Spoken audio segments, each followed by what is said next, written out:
This week on WDBJ7, anchor Chris Hurst and I are bringing you a series of stories on hospice care that our friend Alison Parker was planning to tell. Now we're picking up where she left off. In the first part of our series, The Long Goodbye, we're introducing you to Missy Wampler-Mabry, a woman who knows she doesn't have long to live, but is determined to make each day count. These Good Samaritan hospice volunteers are paying Missy Wampler-Mabry a visit, but it's not to sit by her bedside. Wearing big smiles and carrying balloons and cake, they're helping her celebrate her 47th birthday. To you, happy birthday to you, happy birthday, dear Missy, happy birthday to you. It's a bittersweet birthday for Missy. A couple of months ago, she went under hospice care when the incurable condition she struggled with for over 20 years got worse. I wake up scared every day. Like I put on Facebook today, you know, it's my birthday, I hope it's not my last one.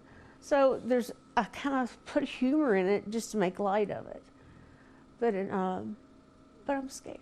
Missy suffers from portal vein thrombosis, which means that the main vein going to her liver is 100% blocked. My liver is not getting the blood supply that it needed. So everything just kind of backfired, and I had to remove my spleen, so I have no immune system. More recently, Missy suffered from pulmonary hypertension in her lungs and had multiple organ failure. Medically speaking, she shouldn't still be here, but she is. There's a lot of hope. My faith has kept me alive. And God is so prevalent in my life, it's just, none of us would be here if it weren't for Him. Missy relies on her faith and her family, especially her mom, who shares her birthday. She also counts on the Good Samaritan hospice volunteers, who are also her friends.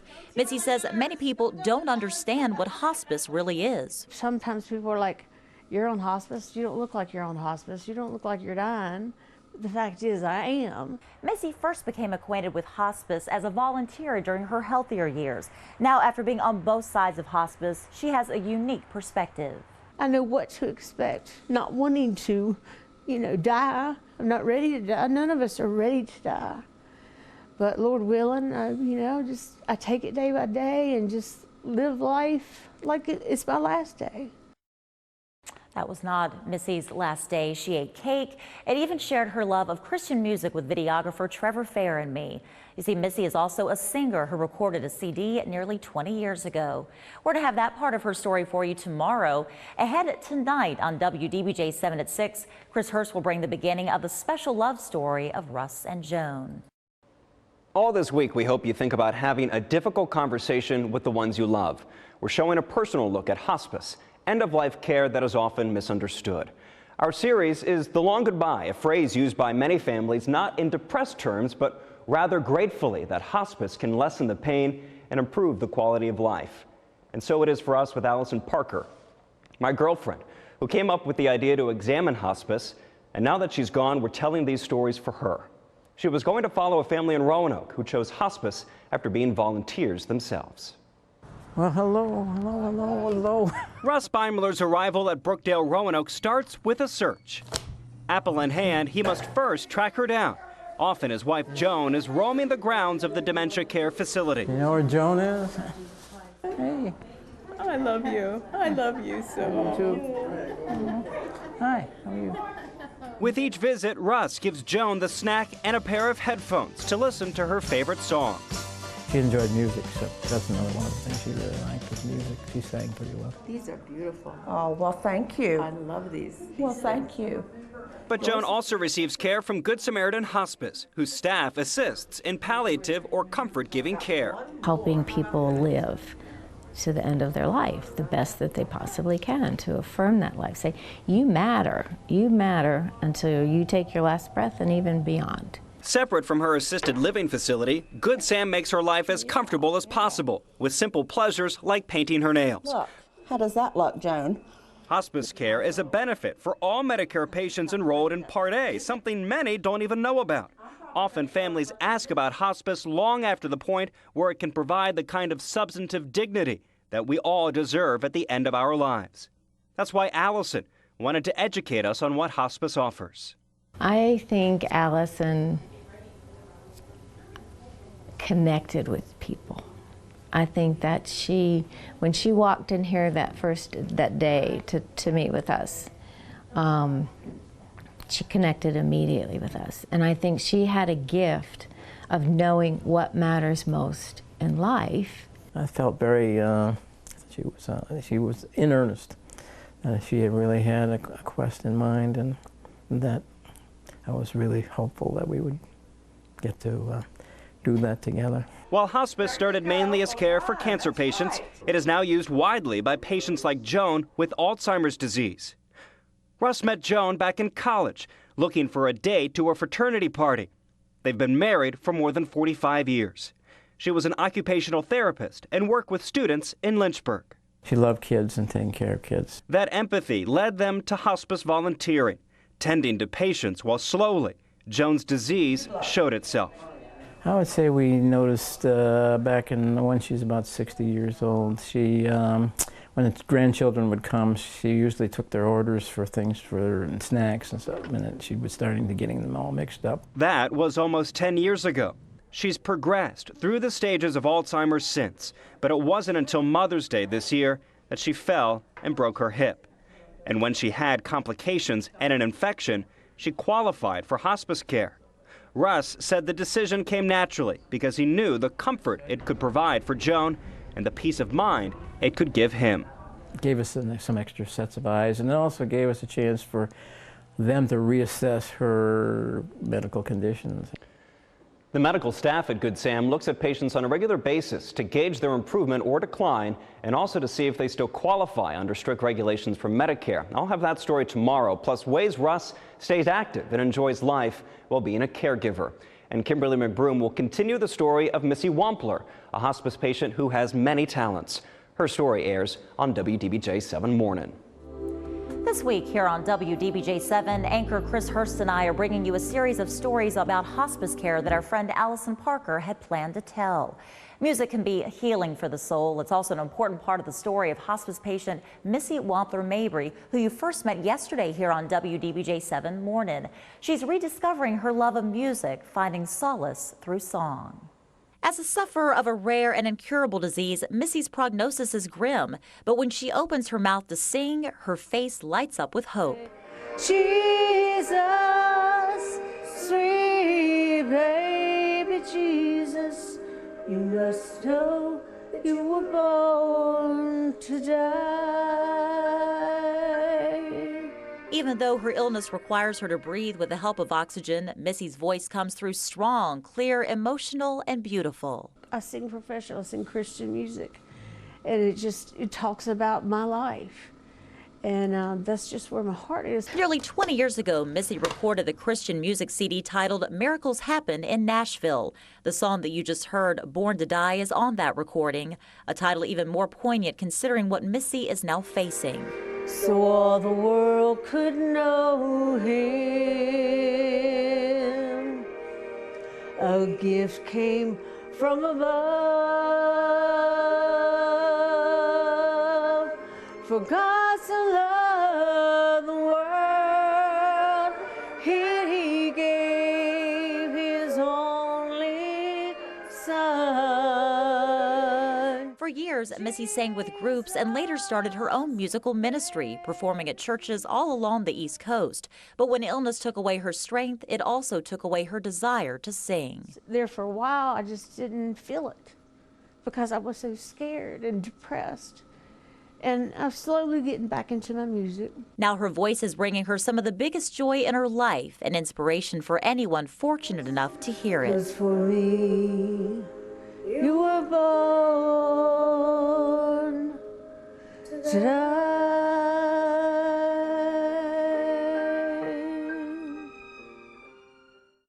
Her voice just still so beautiful. We're going to hear more from Missy later this week here on WDBJ 7 Morning. Tonight on WDBJ 7 at 6, Chris Hurst has a second part of his story with couple Russ and Joan, how Good Samaritan Hospice may decide that she can graduate from hospice care and what that could mean for them.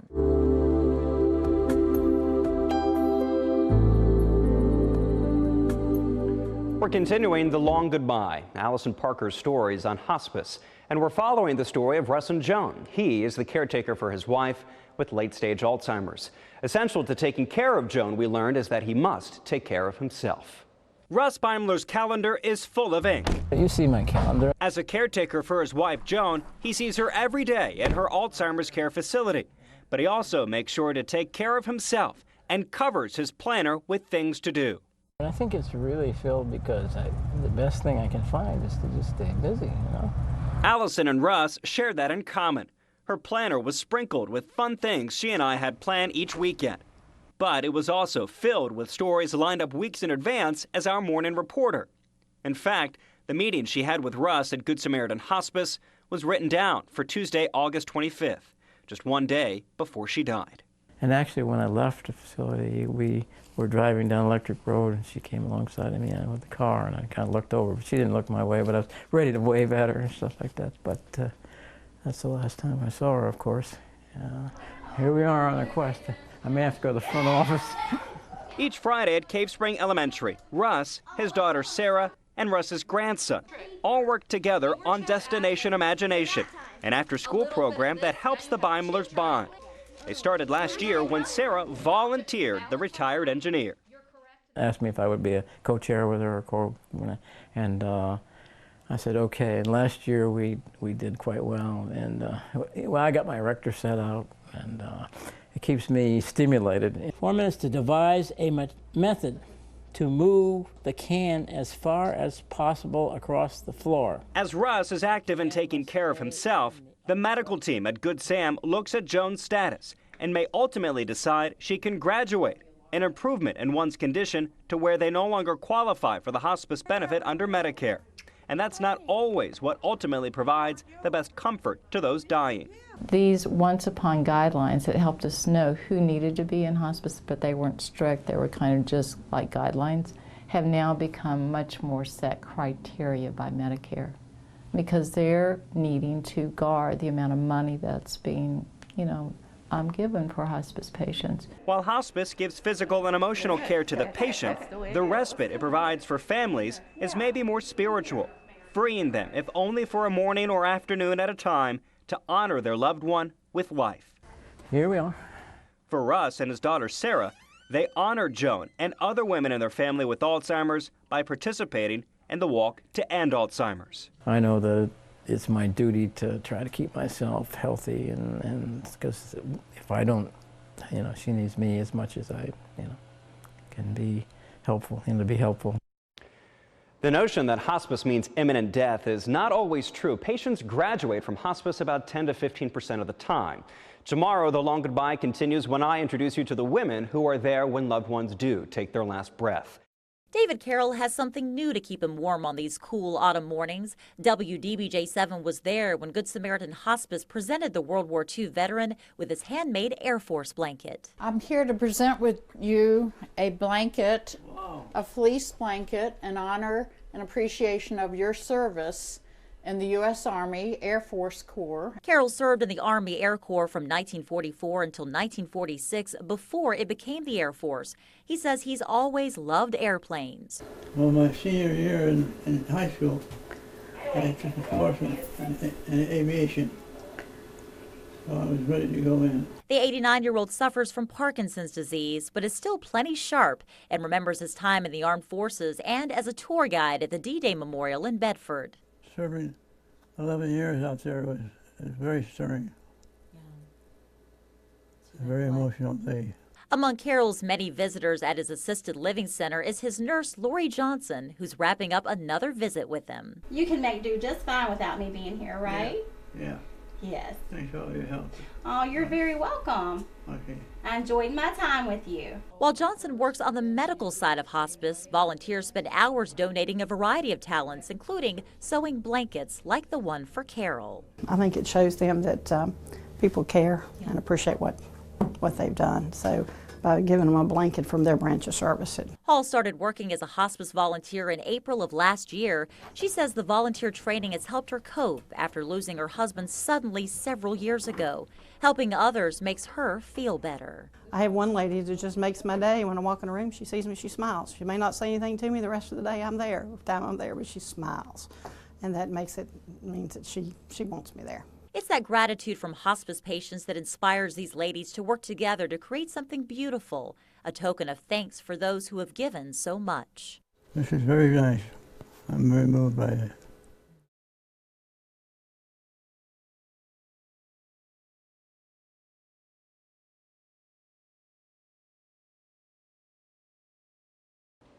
Tonight we continue the long goodbye, Alison Parker's stories on hospice. She planned this series before she was suddenly killed. Essential to hospice are special volunteers who are there for families and patients when that fateful time comes. And then I wrote down a bunch of ideas on what caused you stress. There's a term at Good Samaritan Hospice for a special volunteer that normally is thought of at the beginning of life, not the end. These women are all doulas, a person who helps during a transition. They don't help deliver babies, rather they, in part, hold vigil while someone in hospice is actively dying. Sitting within a sacred space, and again to affirm that this is normal, it's hard, but we need to honor it. It's the right thing to do. And I try to do it best that I can. Sam Smith wanted to become a doula after taking care of her husband before he died from stomach cancer. She's been a doula for 4 years and says when someone could go at any moment, a doula can be there around the clock. Several of us are almost in conjunction. Dee might go in there first for 4 or 5 hours. I follow her for 4 or 5 hours. Someone else follows me for 4 or 5 hours.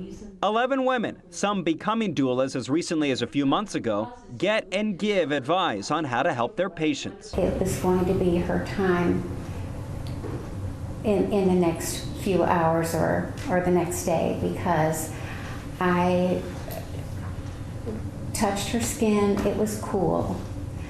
Her eyes were fixed. She had very shallow breathing. Nearly all have been there when their patient has died. Losing a patient is hard because you think of all of the situations, the people that person has affected throughout their lives. And especially I think that if the person has lived a long life, I imagine that person is missed even more. Doula services are just one of many offered through hospice. This one can be the most difficult to serve, a duty not lost by those who are there when the end comes. Sometimes I cry. Not then. When I am in my doula mode, so to speak, I'm all business. After a loved one dies, hospice care does not end. Good Samaritan and other hospice providers offer support groups for those on a grief journey. That's the topic of tomorrow's segment of The Long Goodbye. We check back in with Russ as he meets with his support group, and I meet other people like me who have lost the love of their life and how we find comfort in each other. Sandy Albright helps families dealing with death. As a director of social work at Good Samaritan Hospice, Sandy also helps patients create a lasting memory before they die. One of the most important questions is, how do you want people to remember you? It's an important question. Now people who are coming to the end of their lives can have the last word. What we do is provide the patient an opportunity to tell their story, leave a legacy. It's really their call as to what they might want to express. Sandy knows all too well how important that is for grieving families. She lost her own husband about a year ago. He was a hospice patient and recorded a memory catcher before he died. Those CDs are now a source of comfort for Sandy and their children. What are some of the things you've been grateful for in life? My wife, my children, my church, my best friend John and Vic. Sandy says her husband was a talented storyteller, and that's how he crafted his final masterpiece. It was woven in with some of his hopes for our younger child, our daughter. He also enjoyed sharing stories about how he met his wife when they were both working as mental health counselors. Tales of dating, and some of those my adult son probably didn't really need to hear. We have tons of pictures. We have lots of, still some written things that he wrote, but to have the voice, that's That's an important thing. During the recording of her husband's memory catchers, pain and medication sometimes made that voice hard to come by. At times, we sat in and kind of helped clue him back to what he was talking about, but very animated and loved to tell stories. This is the finest stories I've ever told.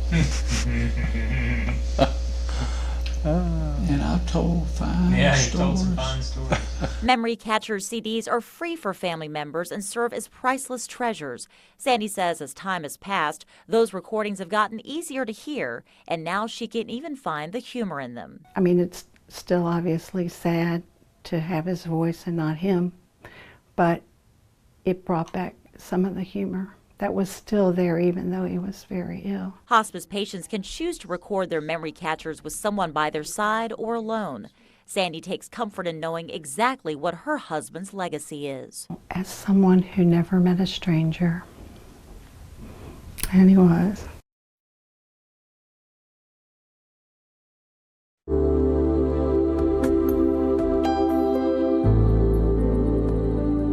Tonight, for the long goodbye, we're talking about grief and support. Hospice care doesn't prevent grief or even delay it, but having additional care, most often free of charge, can help families have healthier grief.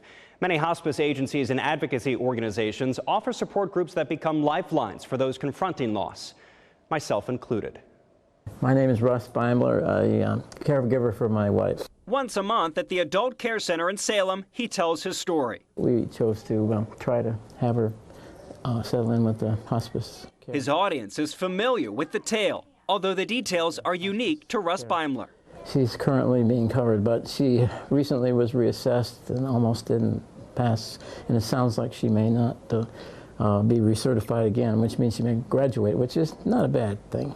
He comes to give and receive support from other caregivers who have loved ones with dementia or Alzheimer's, like his wife Joan.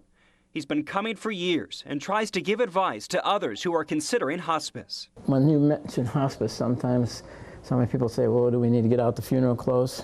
And that's not the case. And I think people need to understand that. Having a strong support network is an essential part of grieving a loved one.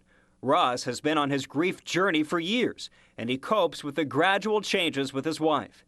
As he calls it, it's been a long goodbye. And the same is true for me with the sudden death of Alison. Completing her stories has been part of my long goodbye. Hundreds of you have reached out to me with cards, poems, and books on grief. Many, like the one from Judy Kelly from Botetourt County, have touched me quite deeply, as you've shared how you've been mourning too. Alison and I first met Judy at the Guns N' Hoses softball game in June. I saw you and Alison, and she was beautiful. She was the most beautiful person. I saw it. I saw the love between you two of you. Yes, it was beautiful. The card she sent me in August told of losing her husband, Gene, 2 years ago. Her advice rang true. Dropping and spilling things is normal during the trauma. That happened to me often. It's a great comfort you have that great photo album she made for you. What a blessing. It is indeed. She and I met at her grief support group in Daleville, which oddly enough is run through Good Samaritan Hospice. You tell me if that's just a coincidence. I've been okay when I've been at work, in work mode, and today's just been different. That's my secret. I was out yesterday. When I am working, I'm fine. When I am at home, at times I'm okay, but at times I'm not. Outside, Judy showed me the keepsakes she has of her beloved Gene.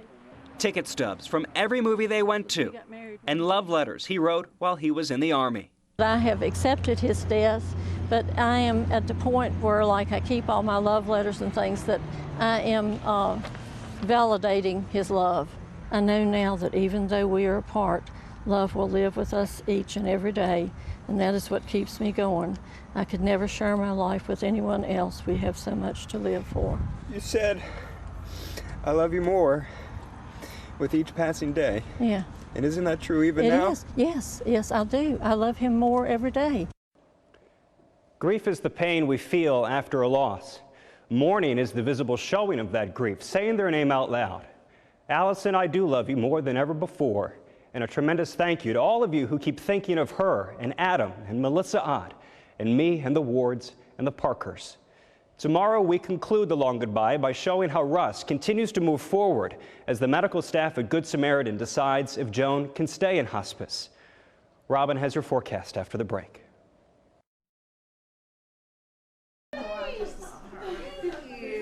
Missy Wampler-Mabry's first experience with hospice wasn't as a patient. During her healthier period a few years ago, Missy worked as a hospice volunteer. Needless to say, I never expected to be on this side of it. But hospice has just been phenomenal. Let's cut into this thing. Besides helping Missy with the medical side of her illness, hospice is also there to celebrate the joyful moments of her life. That's a part of hospice she says not many people understand. Before I learned myself, I was just like, oh gosh, you're done. You know, these people are just going to sit by you and talk to you and give you medicine and keep you doped up until you die. And it's not that at all. Clearing up those ideas about hospice care is what inspired our own Alison Parker to want to delve into the issue and why we've been bringing you these stories all week. Nancy Hagerman with Good Samaritan Hospice with Alison's main contact in preparing for the series. While some might find the topic depressing, Nancy says Alison was enthusiastic and wanted to make the story something everyone could relate to. She had not necessarily had anything personal in her life related to hospice, but that she just felt strongly that she wanted to educate the public and our community about what hospice is, what it's not. Nancy says Alison wanted viewers to understand that calling hospice shouldn't come at the very end of a person's life and that too many people wait too late to make that call. Hospice is not just about dying, it is about living. It's about taking whatever days you have and making them what you want them to be. It's something Missy Wampler-Mabry is determined to do. I'm not dead yet, so why not go out and enjoy life while I can? And that's what I do, and I try to inspire people with the stories of my health and my illness and everything that I've been through.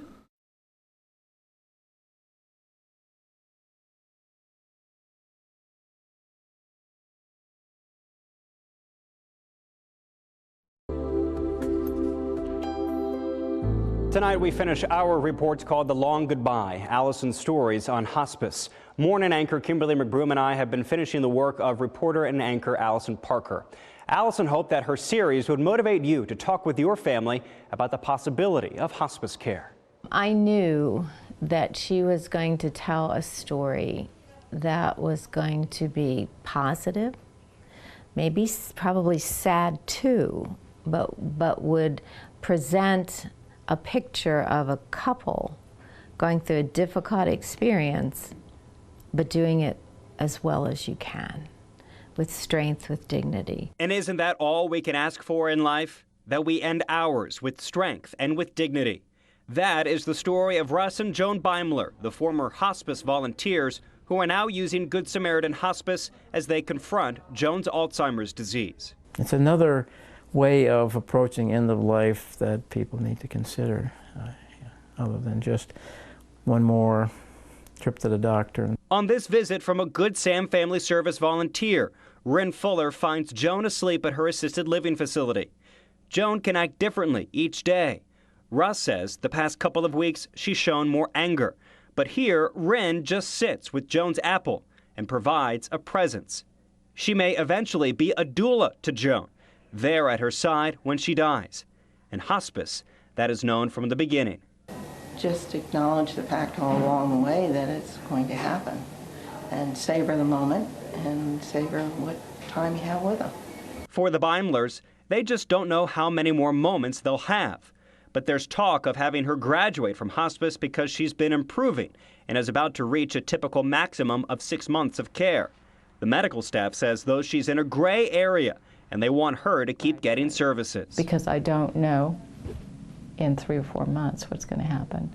So we're right now allowed to keep her a couple more months. But as is sometimes the case, Medicare, which is paying for Joan's benefit, will want to more closely examine the case. Will she come up on Medicare's radar to pull and audit? Absolutely. And so the Beimlers press on, taking care of Joan and each other. Russ and his daughter Sarah walked with Russ's grandkids to raise awareness for Alzheimer's research. Most of the women in the family have died from the disease. Russ says hospice has allowed the Beimlers to dose their grief. It has helped me, I think, in terms of I know that there's other eyes and ears watching and observing. On our website, click on Alison's Stories on Hospice to find resources to help you make an informed decision about hospice, and read a blog post from Russ about his relationship with his wife, Joan.